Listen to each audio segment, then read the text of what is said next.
Hewan ruminansia adalah hewan pemakan tumbuhan yang mencerna makanan sebanyak 2 kali, yaitu menelan bahan mentah, kemudian yang kedua yaitu mengeluarkan makanan yang setengah dicerna dari perutnya lalu mengunyahnya kembali. Sistematika ruminansia yaitu kingdomnya Animalia, superfilum Chordata, filum Vertebrata, kelas Mammalia, ordo Ariodactyla, kemudian famili Bovidae, genusnya Capra, spesies Capra sp. Kemudian masuk ke sistema Tractus digestivus. Organ-organ pada Tractus digestivus yaitu terdiri atas 1.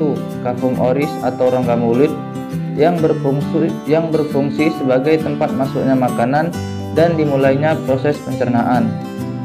Rahang hewan ruminansia dapat bergerak menyamping untuk menggiling makanannya. Di dalam rongga mulut terdapat organ-organ pencernaan lainnya seperti gigi atau dentis yang terdiri atas gigi geraham yang berguna untuk mengunyah makanan, mengalami perkembangan sehingga memiliki jumlah gigi yang banyak dan berukuran besar, serta digunakan untuk memotong makanan. Untuk premolar berjumlah 3 buah, sedangkan untuk molar atau gigi geraham belakang berjumlah 3. Total gigi atas adalah 10 buah dan total gigi bawah adalah 10 buah. Kemudian ada diastenva atau bagian tanpa gigi atau tempat menjulurkan lidah. Kemudian ada lingua atau lidah yang berguna untuk merenggut rumput atau makanan dan mendorong makanan yang sudah dikunyah menuju ventriculus. Lalu ada saliva atau cairan khusus yang dihasilkan oleh kelenjar khusus pada sapi yang kemudian disalurkan ke dalam rongga mulut. Saliva berperan dalam proses pencernaan kimiawi. Kemudian lanjut ke paring atau pangkal dari kerongkongan. Kemudian lanjut ke esofagus atau lanjutan dari paring atau kerongkongan. Kemudian berlanjut ke ventriculus atau lambung. Setelah makanan masuk ke esofagus, selanjutnya masuk ke ventriculus. Proses pencernaan pada lambung menampung makanan sementara sebelum dikeluarkan kembali. Selain itu, lambung berfungsi dalam proses pembusukan makanan dan menghasilkan enzim selulase yang dapat mengurai selulosa. Adapun lambung terbagi menjadi rumen, retikulum, omasum, dan abomasum. Kemudian berlanjut ke intestinum tenue atau usus alus. Kemudian yang terakhir berlanjut ke anus atau sebagai tempat keluarnya kotoran.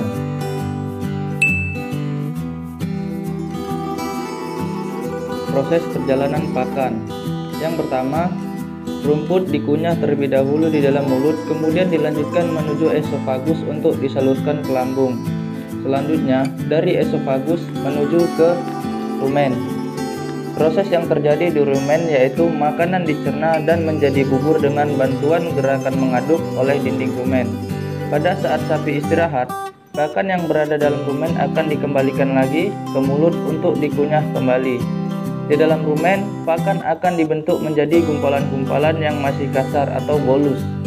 Kemudian bolus akan dimuntahkan kembali ke mulut, atau proses ini disebut dengan proses regurgitas untuk dikunyah kembali atau disebut proses remastikasi. Kemudian bolus kembali ke proses redeglutasi. Selanjutnya bolus tersebut dicerna lagi, ditelan oleh enzim-enzim mikroba rumen dan namanya berubah menjadi digesta.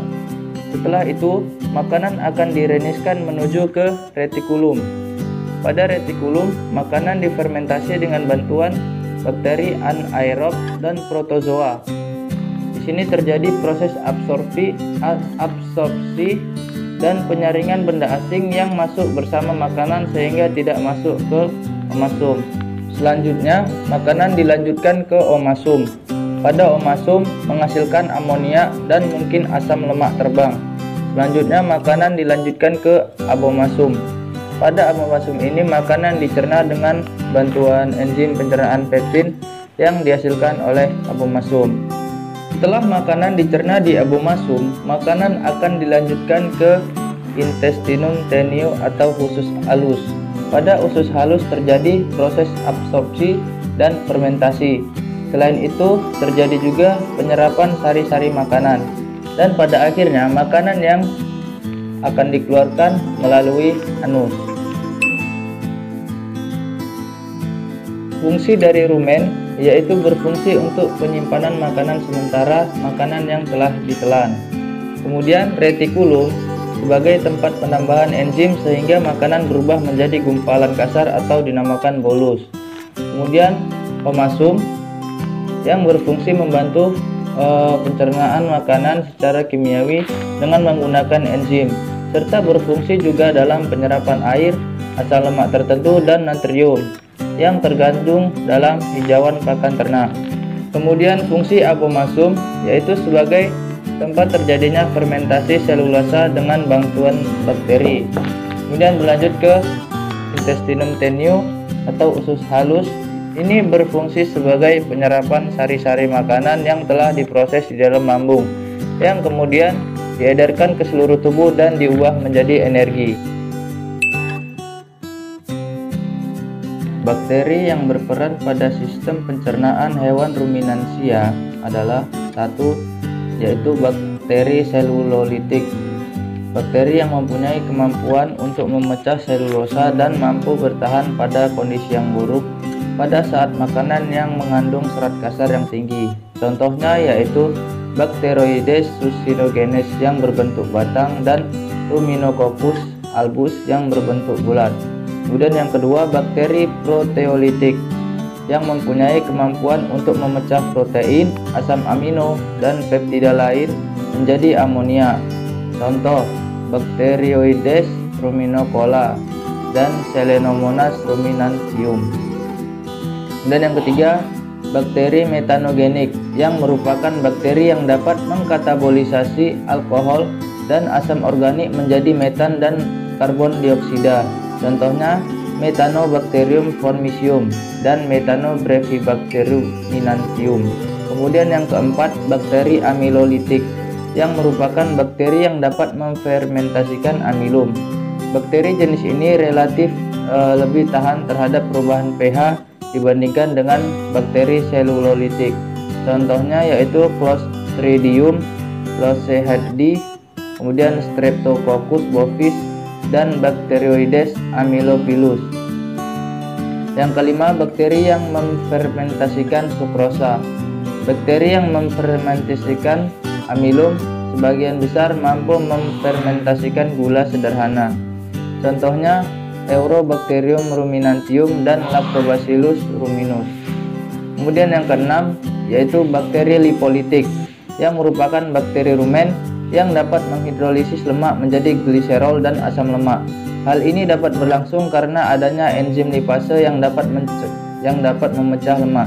Contohnya Anaerofibrio lipolytica dan Veillonella alsalescens. Yang ketujuh, bakteri pemanfaat asam. Contohnya Celonomonas dan Veillonella ascalescens. Dan yang terakhir yaitu bakteri hemiselulolitik. Bakteri ini terdapat dalam tanaman yang menjadi pakan ternak dalam jumlah besar. Contohnya Ruminococcus sp dan Butyrifibrio solvens.